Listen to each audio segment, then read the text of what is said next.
Meanwhile, some youth have gathered at the popular Mary Slessor roundabout in Calabar and say that their demands are simply for good governance, job creation, as well as strengthening the Naira.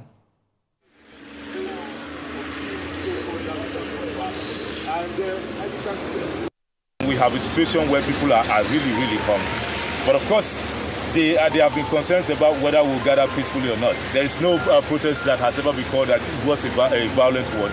We are here gathered peacefully. The law enforcement agents are here. What we are asking for is for good governance. Once there is good governance, most of what we are suffering right now will not happen. And when people ask me what is good governance, you don't tell me that the solutions to the problems, to all the issues we have raised, is sharing bags of rice, garris, and beans. That is not the solution to our problem. So what? After the bag of rice, you give a bag of rice to a family of 6. How many days will they eat? And it was just between 10 kg and 25 kg. So what we are asking for is for more jobs to be created first. And also, for a people's-friendly constitution, you increase energy costs. How do the people now move around? In Cross River State, the minimum wage was increased to 40,000. It has not been implemented. You are asking for, you are now saying, no, the 70,000 minimum wage has been signed into law. The question is, what can it actually afford for a family of 6? That's the reality. And yet, we are seeing the National Assembly also going ahead to increase the limit for the federal government to borrow using the Ways and Means system to up to 15%. It doesn't make any sense. Why? So they are printing money for who? For them to loot more?